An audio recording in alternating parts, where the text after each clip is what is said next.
Scary telling. I woke up disoriented and confused. The last thing I remembered was driving home from work when something hit my car and I blacked out.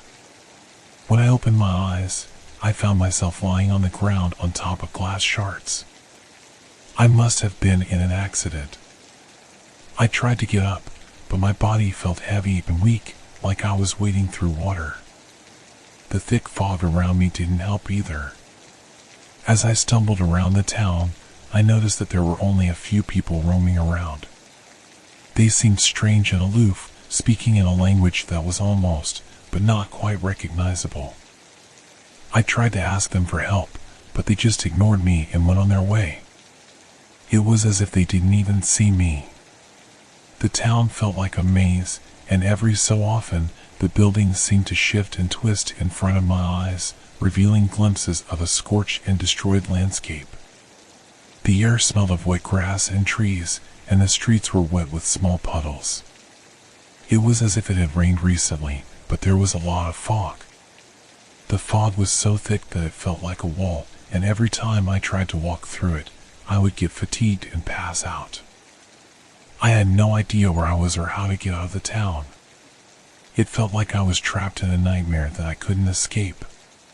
The more I walked around, the more my fear and unease grew. I felt like I was being watched, and every so often, I could hear footsteps behind me. When I turned around, there was no one there. I passed by some abandoned buildings, boarded up and covered in graffiti.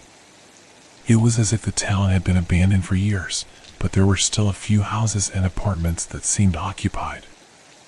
I tried to knock on doors and ask for help, but no one answered. The town felt deserted and empty, like I was the only person left in the world. I walked for what felt like hours, my body feeling heavy and weak. Every so often, the town would shift and twist in front of my eyes, revealing glimpses of a scorched and destroyed landscape. I started to wonder if I was losing my mind. Was any of this real? Or was it all just a nightmare that I couldn't wake up from? As I stumbled around the town, I began to feel like I was being pulled towards something, like there was some force guiding me. I didn't know where it was leading me, but I felt like I had no choice but to follow. The more I walked, the more the town shifted and twisted around me, and the more I felt like I was losing my grip on reality. I didn't know what to do or where to go. I was lost in the fog, trapped in a nightmare that I couldn't escape. The town felt like a prison, and I was the only prisoner. I was alone and scared, with no idea what was going to happen next. After wandering for what felt like hours, I spotted a diner in the distance. I thought maybe I could find a phone to call for help or some food to restore my energy. As I made my way towards it, I noticed that the streets seemed to be closing in around me, like the town was alive and moving. The footsteps behind me grew louder, and the fear inside me intensified. I finally made it to the diner and walked inside. The diner was old and run down, but it was a welcome sight compared to the desolate streets outside. The smell of bacon and burgers filled the air, and the booths and long counter lined with spinning stool seats were like something out of an old movie. A woman in a greasy apron and a hairnet approached me, asking what I wanted to eat. I asked her if I could use the phone, and she pointed towards a rusty payphone in the back of the diner. As I made my way towards it, the walls seemed to writhe and twist like living things, and the air grew thick with tension. I picked up the phone and dialed 911, hoping for a way out of this nightmare. But the voice on the other end was distorted and cut off before I could even explain the situation. I tried again, but the same thing happened. The phone call was cut off before I could get any help. As I hung up the phone, I looked up and saw that the diner had changed. The walls were covered in ash, and everything was in ruins. The waitress was gone, and the booths and spinning stool seats were covered in dust. I heard the sound of footsteps behind me, but when I turned around, no one was there. Panic set in as I realized that the town was descending into chaos and madness. I was being relentlessly pursued by unseen entities that seemed to be closing in on me. The footsteps grew louder, and the walls twisted and turned like living things. I ran out of the diner and into the street, hoping to find some way out of this nightmare. But the fog was so thick that I couldn't see more than a few feet in front of me. The footsteps grew louder, and I could feel something hot and fetid breathing down my neck. I didn't know what was happening or why, but I knew I had to keep moving. I had to find a way out of this town and back to reality. But every step I took felt like it was taking me deeper into the nightmare, like there was no way out. I stumbled down the street, my heart racing with fear. The town seemed to be closing in around me, and I felt like I was running out of time. The footsteps grew louder and more insistent, and I knew that something was chasing me. I saw a glimmer of light in the distance and ran towards it, hoping it was a way out of this nightmare. But as I got closer, I realized that it was a book lying on the ground, old and tattered. I picked it up and began to read, hoping to find some answers. But the more I read, the more I realized that I had stumbled upon something far more terrifying than I could ever have imagined. The book that I had found was old and tattered, with pages yellowed by age. As I read through the pages, I began to realize that the horrors of this town and its inhabitants were part of a larger, unspeakable evil that had been festering in the shadows for generations. The book told the story of a cursed town whose inhabitants had made a deal with an ancient evil in exchange for power and prosperity. But the price they paid was high, as the evil demanded sacrifices and offerings in return. I realized that the fog that had trapped me in the town was not just a natural occurrence, but a manifestation of the evil that permeated every corner of the town. It was a prison designed to keep the inhabitants trapped and under the control of the evil that had consumed them. As I read on, I felt a creeping sense of dread wash over me. I knew that I had stumbled upon something far more terrifying than I could ever have imagined. The evil that had taken over the town was beyond human comprehension, and it seemed to be closing in on me. I looked up from the book and saw that the town was changing around me. The buildings twisted and shifted, revealing glimpses of the scorched and destroyed landscape that lay beyond. The fog grew thicker, and I could feel the presence of something dark and malevolent lurking just beyond the edge of my vision. I knew that I had to get out of the town, but I also knew that it was too late. The evil had consumed me, and there was no escape. I was trapped, just like the inhabitants of the town before me. As I read on, I realized that I had become a part of the town's twisted legacy forever, consumed by the darkness that lurked within. I was no longer human, but a vessel for the ancient evil that had taken over the town. I tried to fight it, to cling to my humanity, but it was useless. The evil was too strong, and it consumed me completely. I became one with the town, a part of the curse that had taken hold so long ago. And so, the town remained trapped in the fog, a cursed and desolate place, with no escape for anyone who stumbled upon it. The evil that had taken hold so long ago remained, consuming anyone who dared to enter its domain. As I write this, I know that my time is running out. The evil that consumed me grows stronger every day, and soon there will be nothing left of me but a vessel for its darkness. But I write this warning to anyone who might stumble upon this cursed town. Stay away. Do not enter the fog. Do not become a part of the curse that lies within. For if you do, there will be no escape. The evil that has taken hold will consume you completely, leaving nothing but a vessel for its darkness. And the town will remain trapped in the fog, a cursed and desolate place, with no hope of escape.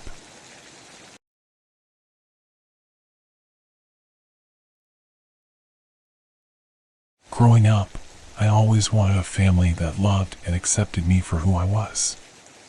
Unfortunately, that was not the case. My parents never showed me any love or affection. They were too busy with their own lives to care about me. As a result, I felt neglected and rejected. I craved love and acceptance, and I tried to find it in other people. I would let them in, hoping they would love me and accept me for who I was. But every time, they ended up hurting me. They would reject me and abandon me, leaving me feeling even more alone than before. I began to resent those who hurt me, and I wanted to take revenge on them. I wanted to hurt them back, both physically and emotionally. I wanted them to feel the pain I had felt. I wanted to have power and control over them. As I grew older, my desire for revenge only grew stronger. I became increasingly violent towards those who crossed me. I would lash out at them, leaving scars that would never fade. I knew it was wrong, but I couldn't help myself. I was consumed by my anger and my thirst for power. My victims were left scarred for life, haunted by the memories of the pain and terror I had inflicted upon them. But I didn't care. I only cared about myself and my own desires. I was selfish and cruel, and I didn't care who I hurt as long as I got what I wanted. Looking back now, I realize how wrong I was. I regret everything I did. I wish I could go back and change things, but I can't. All I can do now is try to make amends for my past mistakes and move forward. But it's not easy. The memories of my past still haunt me, and I struggle every day to overcome my dark past. My desire for revenge only grew stronger as time went on. I wanted to make sure that those who had hurt me would never forget the pain they had caused me.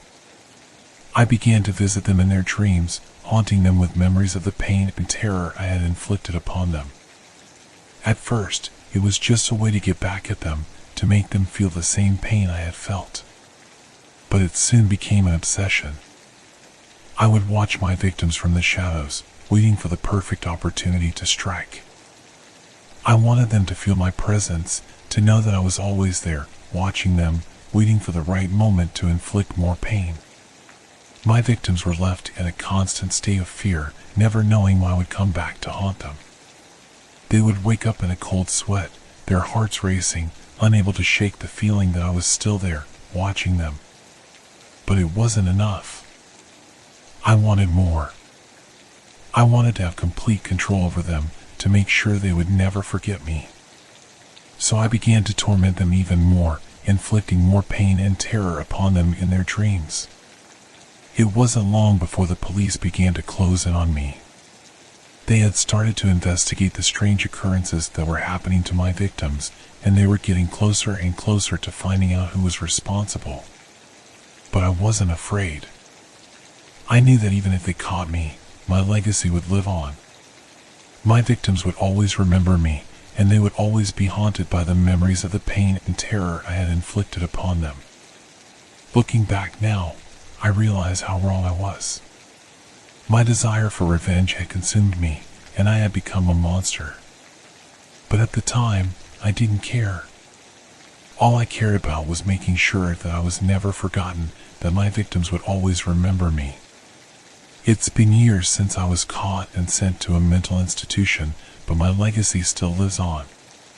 My victims are still haunted by the memories of the pain and terror I had inflicted upon them. I can only hope that someday they will be able to move on and find peace. As for me, I'm still struggling to come to terms with my past and the damage I had caused. But I know that I can't change the past. All I can do is try to make amends and move forward, one day at a time. I was eventually caught and sent to a mental institution. It was a wake-up call for me, a chance to realize the damage I had caused and try to make amends for it. But for my victims, the damage was already done. They were left scarred for life, haunted by the memories of the pain and terror I had inflicted upon them. My legacy of terror continued to affect my victims for years to come. Many of them never fully recovered from the trauma I had inflicted upon them. They were left haunted by the memories of their nightmares, unable to shake the feeling that I was still there, watching them. The aftermath of my revenge continued to haunt my victims as they struggled to come to terms with the trauma I had inflicted upon them. Some of them turned to drugs and alcohol to try and cope, while others withdrew from society altogether, unable to trust anyone ever again. It was only then that I realized the true cost of my actions. I had destroyed lives, and I couldn't take it back. I could only try to make amends and hope that someday my victims would be able to find peace. Over the years, I've been working to try and make amends for my past mistakes. I've been going to therapy, trying to understand what drove me to do the things I did. I've been reaching out to my victims, trying to apologize and make things right. It's been a slow process, but I'm determined to make things right. But the damage has already been done. My victims will always carry the memories of the pain and terror I had inflicted upon them. I can only hope that someday they will be able to move on and find peace, and that they will be able to forgive me for the damage I had caused. Looking back now, I realize how wrong I was. Revenge is not the answer. It only leads to more pain and suffering for both the victim and the perpetrator. I've learned that the only way to truly move on is to forgive and let go of the past. It's not an easy process, but it's the only way to find peace and happiness in life. In the end, my legacy will always be one of terror and pain. But I'm determined to make sure that it's not the only thing I'm remembered for. I want to be remembered for my attempts to make things right, for my efforts to try and bring some peace to my victims. It's not much, but it's a start.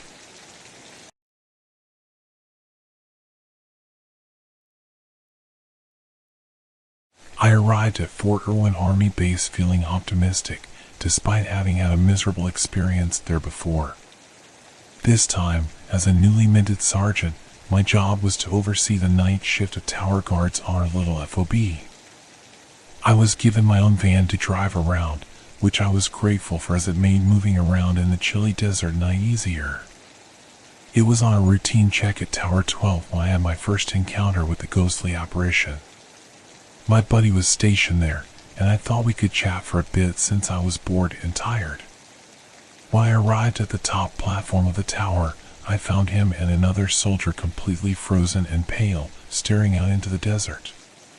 That's when I saw him. An apparition that looked like a young, modern soldier in full battle gear, with a dirty uniform and gear, and a bloodied leg. His eyes were opened and looked like a mixture of fear and sorrow. The sight of him made my heart go nuts.